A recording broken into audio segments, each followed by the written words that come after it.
Louvado seja o nome de nosso Redentor Jesus Cristo. Carta do apóstolo Paulo aos Colossenses, capítulo 3. Seguimos perseverantemente esta exposição nas epístolas da prisão. Passamos pela carta aos Efésios, aos Filipenses, e agora estamos caminhando para a metade da carta aos Colossenses. E se o Senhor permitir, assim que encerrarmos, vamos na última, na carta a Filemon. Colossenses capítulo 3. Esse texto nós não projetamos para que os irmãos possam então não perder o costume de abrir as escrituras e encontrar o texto. Se você perceber que alguém perto de você está sem o texto bíblico, você compartilhe a sua Bíblia, por favor. Colossenses capítulo 3, os 4 primeiros versículos, de 1 a 4. A união com Cristo glorificado. Assim diz o texto das Sagradas Escrituras: portanto, se fostes ressuscitados juntamente com Cristo, buscai as coisas lá do alto, onde Cristo vive, assentado à direita de Deus. Pensai nas coisas lá do alto, não nas que são aqui da terra, porque morrestes, e a vossa vida está oculta juntamente com Cristo em Deus. O 4. Quando Cristo a nossa vida se manifestar, então vós também sereis manifestados com Ele em glória. Amém. Oremos mais uma vez. Eu convido o reverendo Lisandro, que nos visita nesta noite, já ocupou aqui este púlpito para pregar algumas vezes a convite, nos dirige a Deus em oração, rogando ao Senhor a iluminação do seu Espírito para compreendermos sua palavra nesta hora. Oremos, meus irmãos. Soberano Senhor, Tu és maravilhoso em todas as coisas. Teu ser é digno de toda a nossa admiração, e a Tua voz é perfeita. A Tua palavra é a verdade, ela é fiel e verdadeira, ela alegra o nosso coração, a nossa alma, ela nos corrige, nos conduz nas Tuas veredas, nos Teus caminhos, ordena os nossos pensamentos, corrige os nossos sentimentos, nos dá paz, nos dá alegria, porque a Tua palavra é a verdade, ela é fiel e verdadeira.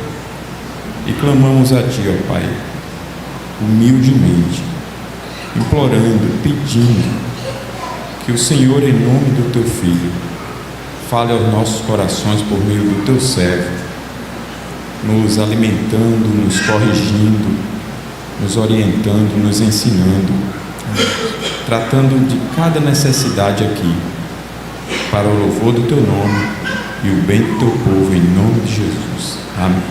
Amém. Nós acompanhamos por todo o capítulo 2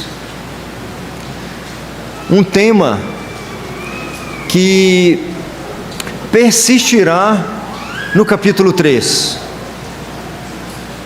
Epístolas da prisão é o nosso tema geral, que está acompanhando as 4 cartas.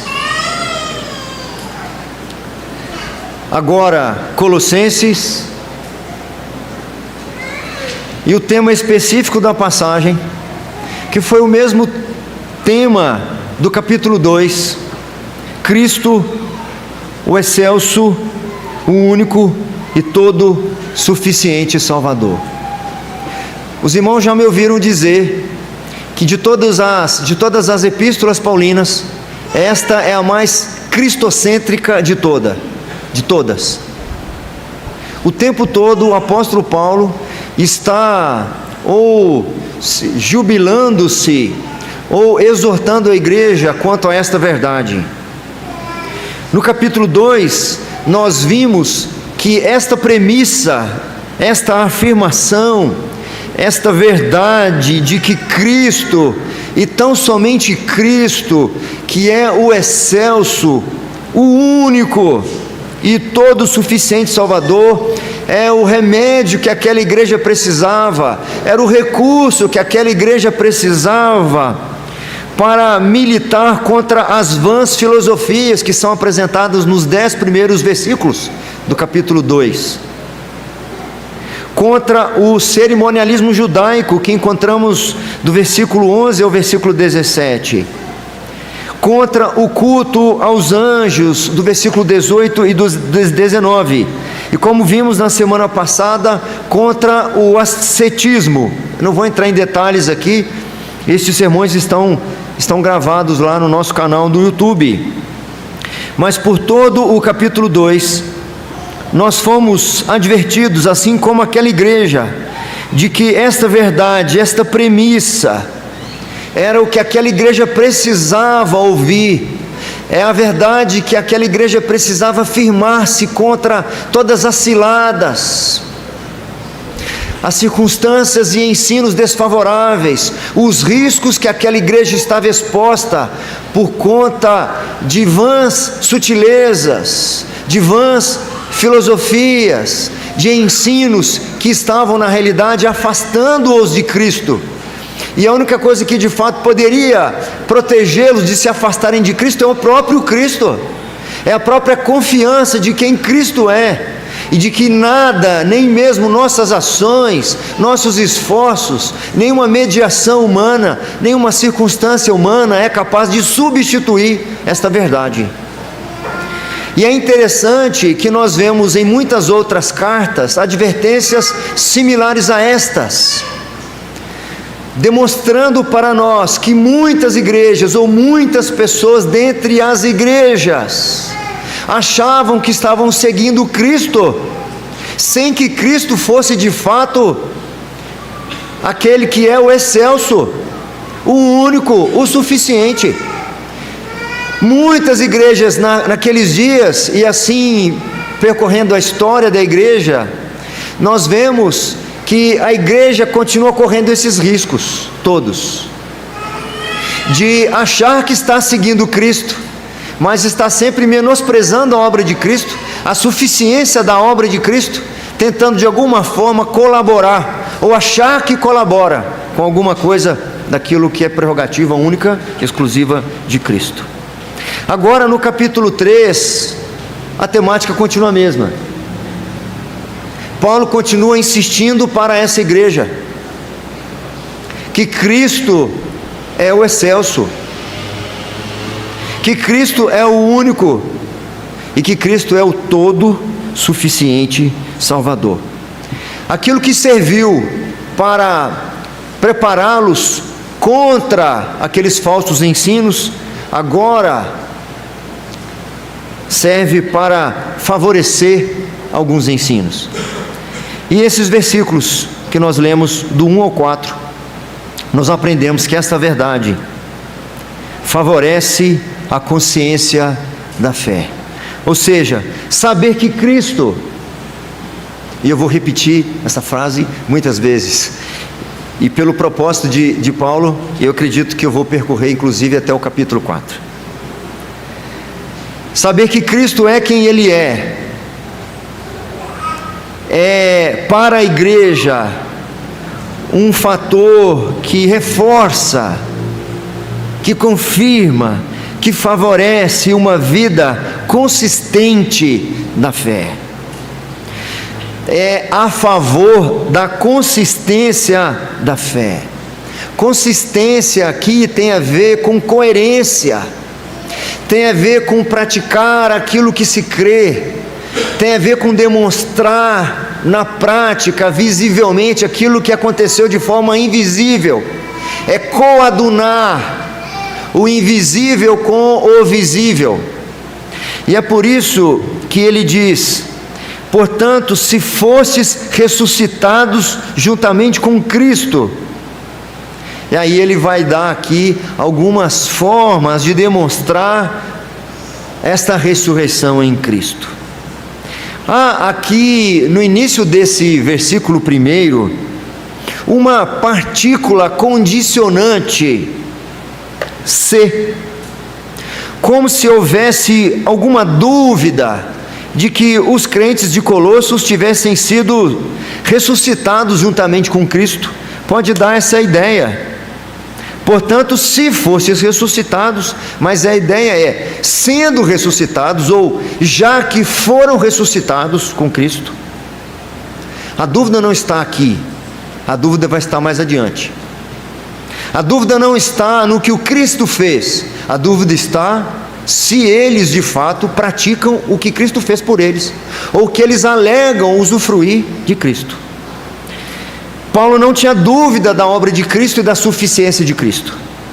No capítulo 2 nós vimos ele dizer assim, nos versículos 12 e 13, em relação à igreja: tendo sido sepultados juntamente com ele no batismo, no qual igualmente fostes ressuscitados mediante a fé no poder de Deus, que o ressuscitou dentre os mortos.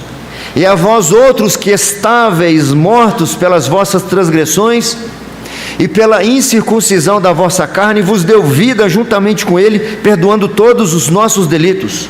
Então não há dúvidas do que Cristo fez, da eficácia da obra de Cristo. Essa ressurreição espiritual foi afirmada também aos crentes de Éfeso. Uma outra carta escrita na mesma ocasião, lá na prisão romana. Aos Efésios, o apóstolo Paulo diz o seguinte: mas Deus, sendo rico em misericórdia, e por causa do grande amor com que nos amou, e estando nós mortos nos nossos delitos e pecados, nos deu vida juntamente com Cristo. Pela graça sois salvos, e juntamente com ele nos ressuscitou e nos fez assentar nos lugares celestiais em Cristo Jesus. Espiritualmente falando, a igreja já foi ressuscitada. Eles não estão mais mortos espiritualmente falando, mas a condicionalidade continua. De fato, os crentes morreram para os rudimentos do mundo e ressuscitaram juntamente com Cristo, mas eles precisam demonstrar isso em suas vidas. E não é possível demonstrar que nós já morremos para os rudimentos do mundo. Não é possível que de fato demonstremos que já fomos ressuscitados com Cristo, se essa verdade não nos acompanhar. Se não for premissa que norteia a nossa vida, que fundamenta a nossa fé e que fundamenta a nossa prática de vida. Se eu continuar crendo em alguma coisa que seja diferente disso, ou um pouquinho distorcida disso, se a minha prática de vida for distante desta verdade, eu não estou demonstrando de fato a obra de Cristo na minha vida. A consistência requer que os crentes vivam em conformidade com o fato de que foram ressuscitados com Cristo. Cristo não é só o objeto da nossa fé, o alvo da nossa fé, Ele é a fonte da nossa vida. Essa ressurreição espiritual não é algo para ser usufruído só depois desta vida. A ressurreição que já experimentamos em Cristo precisa ser vivida já a partir do momento em que cremos no Senhor. Essa eternidade precisa ser experimentada, precisa ser demonstrada no presente século. A vida cotidiana deve ser consistente com a fé de que Cristo é o excelso, Cristo é o único e todo suficiente Salvador. Muitas vezes os nossos medos, as nossas dúvidas, as nossas preocupações demasiadas demonstram que a premissa da nossa vida, que a regra da nossa vida não é isso. Basta recebermos alguma ameaça, algum risco para a nossa saúde, para o nosso dinheiro, para o nosso emprego, ou algum contratempo na nossa vida, nós ficamos sem chão. ficamos perdidos, como se o nosso mundo ruísse, como se o nosso mundo dependesse das circunstâncias. Os indivíduos nascidos do céu, aqueles que nasceram de novo, não podem obter satisfação nos remédios e nos recursos humanos. Cristo, somente Cristo é a resposta e toda a plenitude do seu amor, da sua companhia. São ressuscitados com Cristo agora. Eu não vou ser ressuscitado depois da minha morte ou na volta de Cristo. Eu fui ressuscitado agora, e eu preciso viver agora como alguém que foi ressuscitado, que está desprendido das ameaças desta vida, alguém que vive um triunfo diferenciado. Não é um triunfalismo barato que declara vitória sobre as circunstâncias, é independente das circunstâncias. É a premissa apresentada por Abacuque. A premissa de Abacuque não era desde que a figueira continue dando seu fruto, ou desde que o fruto da oliveira continue, desde que haja mantimento no campo. Ele diz não, a premissa dele é ainda que não haja figueira no fruto, a figueira não dê fruto, ainda que o fruto da oliveira minta, ainda que não haja mantimento, ainda que a cabra não dê mais leite, eu hei de confiar.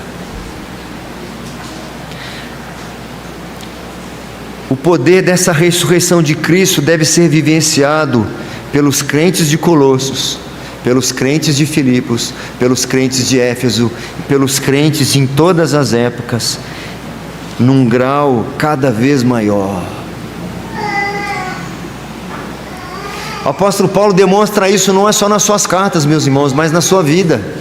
E eu repito algo que venho dizendo muitas vezes, por isso que essas cartas têm um grande diferencial para mim, porque ele está escrevendo essas cartas numa condição extremamente desfavorável.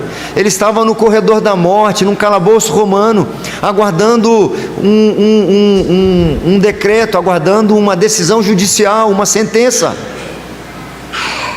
E ele está ali direcionando a sua atenção, não para as suas necessidades, mas para ver se a igreja de fato estava vivendo de forma consistente, se a igreja estava de fato usufruindo dos recursos que ela tem, porque a igreja muitas vezes perde isso de vista. Perdemos de vista os recursos que temos, o que recebemos de Cristo. Não só o desonramos, não só menosprezamos o que Ele fez, não só negligenciamos tamanho privilégio, como substituímos por outros, e é por isso que ficamos muitas vezes perdidos, sem rumo. Crente em Cristo, ressurreto, nova criatura, não pode ficar sem rumo, ainda que doa todas as dores, ainda que sofra todos os sofrimentos, ainda que seja difícil. Não pode nenhuma circunstância desfavorável pode ser capaz de tirar-nos o rumo, porque o deserto com o Senhor tem água. Tenho dito isso, o deserto com o Senhor tem sombra, o deserto com o Senhor tem aquecimento à noite, o deserto com o Senhor tem pão de ló toda manhã. É difícil, mas não é insuportável. O apóstolo Paulo, quando escreve aos Coríntios, ele vai dizer que nós não podemos ser tentados além das nossas forças, porque o Senhor é fiel e não nos deixará ser provados além das nossas forças. Essa união com Cristo deve transformar toda a vida dos crentes, deve transformar a mente, deve penetrar no coração e também na vontade. É por isso que o apóstolo Paulo diz algumas coisas interessantes para nós. Sendo que a mente, sendo que o coração e a vontade, à medida que são afetados por esta verdade, meus irmãos, Paulo então solta o primeiro imperativo: buscai as coisas lá do alto, onde Cristo vive, assentado à direita de Deus. É a nossa letrinha A ali. O que ele está dizendo para aqueles irmãos? Sendo ressuscitados juntamente com Cristo, versículo 1, buscai.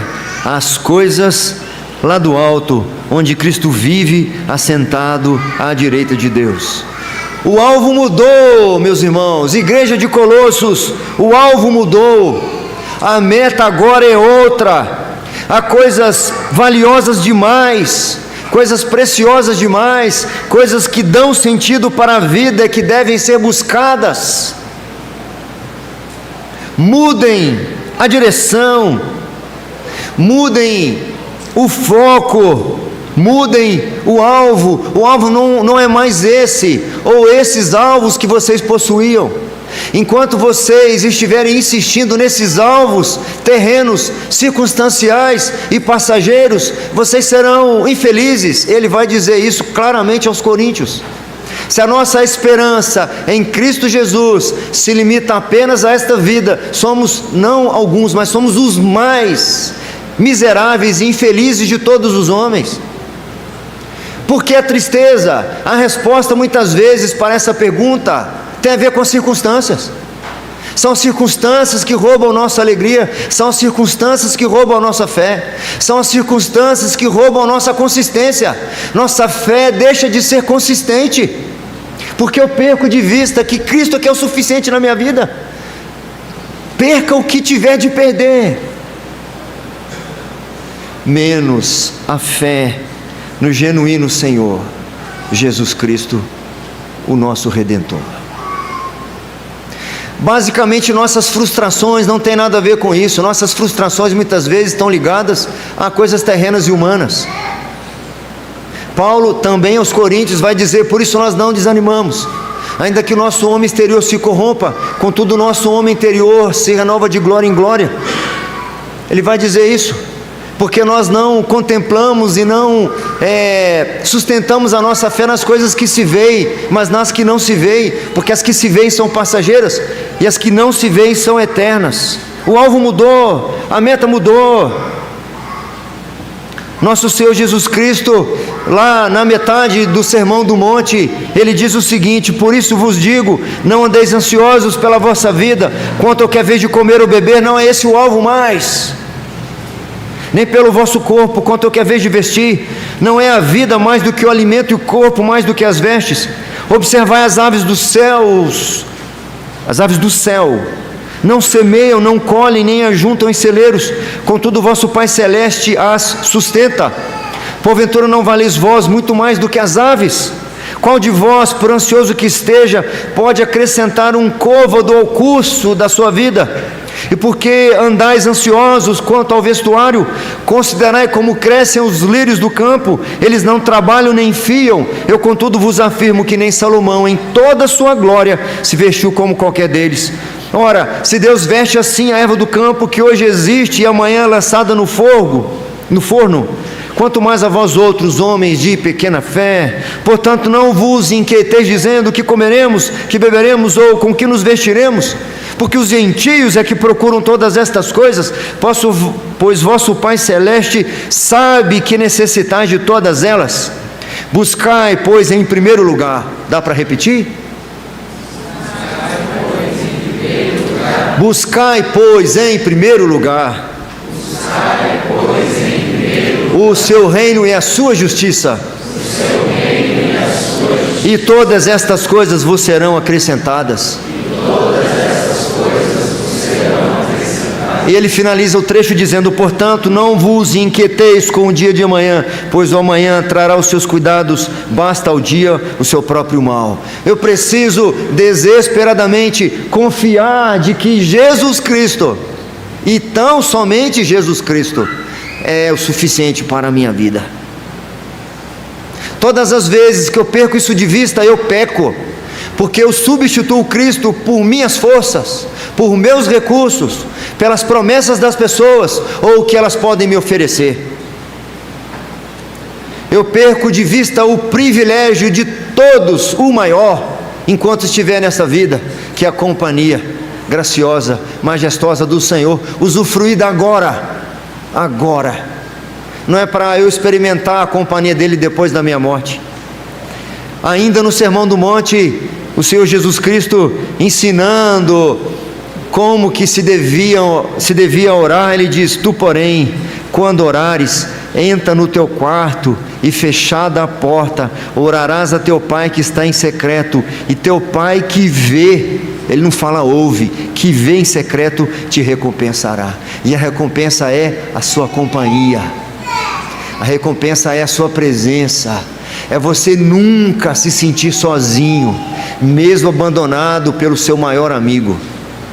Mesmo sofrendo a maior e mais dura decepção, você nunca vai se sentir sozinho, porque Jesus Cristo jamais te abandonará. Conta cada uma das nossas lágrimas, cada gota bem contadinha. É por isso que o apóstolo Paulo vai dizer: porquanto para mim o viver é Cristo e morrer é lucro. Invertendo a afirmação, morrer é lucro. Sabe por que morrer é lucro? Porque o viver é Cristo. Um versículo que eu cito muitas vezes é o de Jó, que está numa lamúria, numa penúria total, e ele traz em seu coração esta certeza: eu sei que o meu Redentor vive e que por fim se levantará sobre as nações. É preciso, meus irmãos, uma revolução no nosso foco. Se Cristo vive em mim, então eu preciso viver de outra maneira. Eu me pego me agradando por aquilo que agrada o mundo e me desagradando por aquilo que desagrada o mundo. Eu preciso insistir nisso. Boa parte das minhas frustrações e das minhas dores, elas poderiam ser muito menores se o meu alvo e minha meta não fossem as circunstâncias, não estivessem dependendo das pessoas, não estivesse dependendo do favor delas. Enquanto estiver confiando única e exclusivamente no Senhor, eu saberei que Ele é quem permitiu aquelas portas fechadas, Ele quem mandou aquelas adversidades, Ele quem me levou no deserto, é Ele quem me permitiu as provas, e é Ele quem me sustentará em todas elas, e tem propósito em cada uma delas. E ainda, se esta ressurreição em Cristo, se esta morte para os rudimentos do mundo envolve mente, coração e vontade, além de buscar as coisas lá do alto, como diz o final do versículo 1, o versículo 2, o apóstolo Paulo dá então um outro imperativo, uma outra ordem. Vamos reler o versículo 2, por favor. Pensai nas coisas. Uma outra mudança. É preciso uma revolução da mente. Essa afirmação é muito subjetiva. Como assim? Como assim? É preciso uma mudança de mentalidade, uma mudança de como nós vemos as coisas. Nós não podemos mais ver as coisas como víamos antes, não podemos perceber as coisas como percebíamos antes, não podemos ver como os gentios veem. Quando eu falo isso, eu me lembro sempre de um episódio em que o nosso Senhor Jesus estava almoçando na casa de uma pessoa importante, um fariseu chamado Simão, e uma prostituta começa então, com as suas lágrimas por trás, a lavar os pés de nosso Senhor, e com seus cabelos a enxugar-lhes. E Simão, no seu íntimo, reflete o seguinte: ele não deve ser mestre então, porque se fosse, ele não permitiria que essa prostituta lhe tocasse. Era a perspectiva dele, era a mentalidade dele, era a forma que ele via aquela mulher. Jesus então abre os seus olhos quando diz: Simão, vês esta mulher? A resposta deveria ser óbvia, mas não era óbvia, porque imediatamente Jesus diz assim: pois eu entrei na tua casa e você não me cumprimentou com ósculo santo. E ela não para de beijar os meus pés. Você não me deu água para lavar os pés, ela com as suas lágrimas está lavando. Então, antes de olhar para ela, olha para você. E outra coisa, eu vou mudar então um pouco mais a sua mentalidade, a sua maneira de ver. Você está vendo os pecados dela, agora eu quero que você olhe para a minha misericórdia. Ele vai fechar esse texto dizendo o seguinte: a quem muito pecou, muito amor. Se ela tem muito mais pecado do que você, e ela está sendo perdoada, é sinal de que eu amei muito mais do que você. eu amei essa mulher muito mais do que amei você, porque se ela tem mais pecados que você, ela já saiu na sua frente, porque eu usei de maior misericórdia com ela do que eu usaria com você.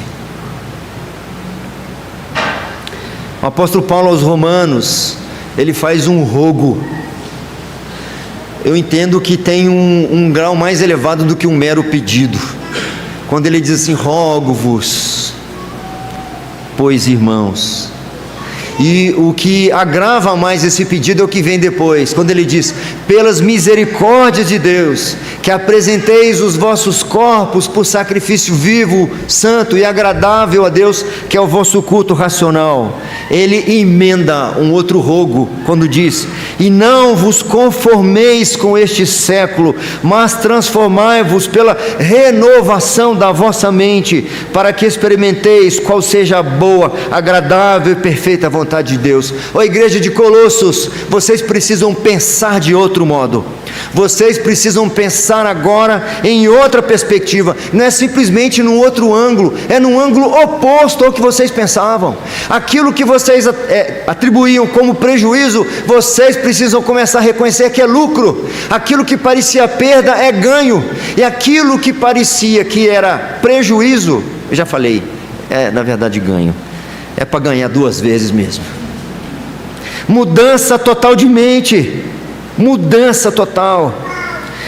Quando ele escreve aos Romanos, ainda aos Romanos, no mesmo capítulo em que ele está falando, ele está rogando que a igreja cultuasse o Senhor de forma racional.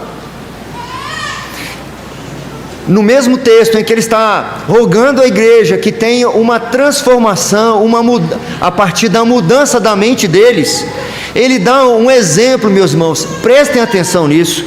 Ele dá exemplos aqui, no mesmo capítulo, sobre como, na prática, alguém tem uma mentalidade transformada. Alguém que antes achava lucro, o que agora acha prejuízo, e vice-versa. O que achava antes prejuízo, agora acha lucro. Ele diz assim: o amor seja sem hipocrisia. Detestai o mal, apegando-vos ao bem. Amai-vos cordialmente uns aos outros com amor fraternal, preferindo-vos em honra uns aos outros. Nada disso era verdade para eles. Nada disso poderia ser verdade para eles se não tivesse mentalidade transformada. Porque a mentalidade humana é pagar o mal com o mal. Me bateu, apanha. No zelo não sejais remissos, sede fervorosos de espírito, servindo ao Senhor. Regozijai-vos na esperança, sede pacientes na tribulação, na oração perseverantes. Tem igreja que vai ensinar que não, a tribulação você rejeita. Essa é a mentalidade do mundo. Compartilhai as necessidades dos santos, praticai a hospitalidade, abençoai os que vos perseguem, abençoai e não amaldiçoeis. Só uma mentalidade transformada. Só alguém que pensa de outra forma. Só alguém que vê lucro onde via prejuízo, ganho onde via perda. Alegrai-vos com os que se alegram, repetindo, e chorai com os que choram. Não, esse não tinha lido. Tende o mesmo sentimento uns para com os outros. Em lugar de serdes orgulhosos, condescendei com o que é humilde. Não sejais sábios aos vossos próprios olhos. Não torneis a ninguém mal por mal. Esforçai-vos por fazer o bem perante todos os homens. Se possível, quanto depender de vós, tende paz com todos os homens. Não vos vingueis a vós mesmos, amados, mas dai lugar à ira, porque está escrito: a mim me pertence a vingança, eu é que retribuirei, diz o Senhor. E agora eu vou, se você quiser, você pode repetir. Pelo contrário, se o teu inimigo tiver fome, dá-lhe de comer. Se tiver sede, dá-lhe de beber. Porque fazendo isto, amontoarás brasas vivas sobre a sua cabeça.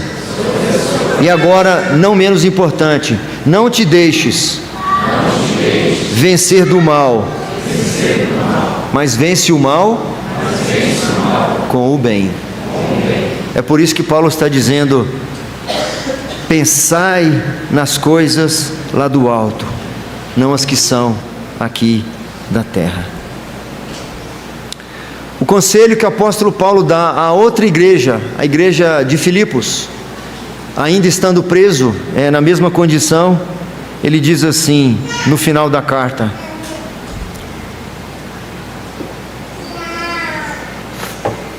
finalmente, irmãos, tudo o que é verdadeiro, tudo o que é respeitável, tudo o que é justo, tudo o que é puro, tudo o que é amável, tudo o que é de boa fama, se alguma virtude há, e se algum louvor existe, seja isso que ocupe o vosso pensamento. Eu vou usar os versículos finais para a minha conclusão, porque ele só vai reiterar o que já disse. Fica bem evidente qual é a condição. Vocês morreram para o mundo e foram ressuscitados com Cristo. Então a vida de vocês deverá ser regida dessa forma, buscando as coisas do alto e pensando nas coisas lá do alto. Porque vocês, diz o verso 3, morrestes e a vossa vida está oculta juntamente com Cristo em Deus. E esse viver está oculto em Cristo significa que muitos avaliarão o nosso viver como se estivéssemos perdendo a vida, ou como se nós não a estivéssemos aproveitando, porque não buscamos essas coisas, ou não vivemos por elas. Nossa vida está oculta juntamente com Cristo. Pode parecer que estamos perdendo, porque o nosso ganho não está visível, nossa vitória não está tão visível. Nós encontramos salmistas que são inquiridos: cadê o Deus de vocês? Onde está o Deus de vocês? Porque pelo que estamos vendo, vocês estão pior do que os outros que não têm o Deus de vocês. Então pode parecer por algum momento que a gente não evidencia o lucro de estar com Cristo, pode parecer, mas nós estamos ganhando, pois o verso 4 diz: quando Cristo, que é a nossa vida, se manifestar, então vós também sereis manifestados com Ele em glória. Pode parecer que estamos perdendo, pode parecer que não estamos aproveitando a vida, pode parecer que estamos sendo preteridos ou depreciados, pode parecer que estamos sendo esquecidos. O apóstolo Paulo vai dizer isso: em pobres na perspectiva de muitos, mas sabe qual é a verdade? Enriquecendo a muitos. Mortos na perspectiva de muitos, mas na realidade eis que nós vivemos. Nada tendo na perspectiva de muitos, mas quer saber a verdade? Possuindo tudo. Demonstremos essa consistência. Morremos para os rudimentos do mundo, vivamos então de forma consistente para Cristo, buscando, pensando, agindo, fazendo, enfim, vivendo de modo digno da vocação a que nós fomos chamados. Que o Senhor tenha misericórdia de nós, permita-nos continuar sendo instruídos e edificados por sua palavra santa.